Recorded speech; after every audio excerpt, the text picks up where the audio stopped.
Pues, señor Fullana, tiene usted la palabra. Sí, bueno, el senyor Castillo...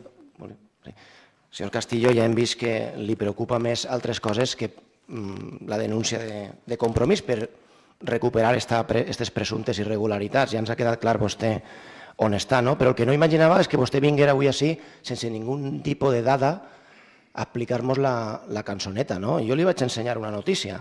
A vostè no li agrada, però mire, la Generalitat detecta sobrecostes de 1.000 millones en construir colegios. El Partido Popular. Partido Popular. I li dono una altra dada. Saps que quan vostès fan això, passa això. Són 5.000 professors, també de la concertada, que vostès van tirar al carrer fins a l'any 2014. 5.000 professors.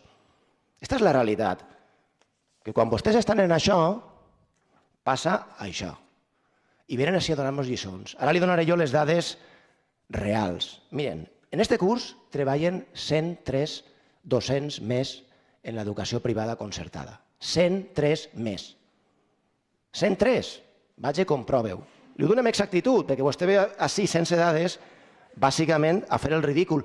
Sap vostè quants diners li devia el Partit Popular als docents de la concertada, senyor Castillo?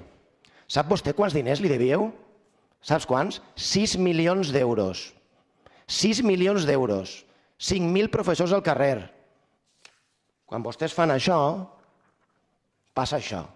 I sap què ha fet aquesta conselleria? Ha pagat tots els retrasos ja. Ha pagat els retrasos i dels 5.000 professors, en un any i mig, n'ha recuperat, li ho vaig a dir, 2.871.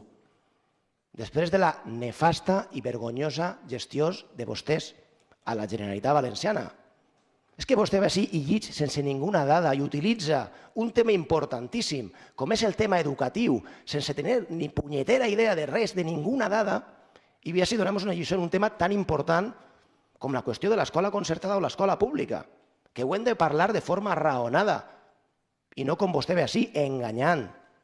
És a dir, que a vostè ni li preocupa què va passar en els contractes de Fitur així, ni li preocupa que no aporta dades reals quan defensa una moció.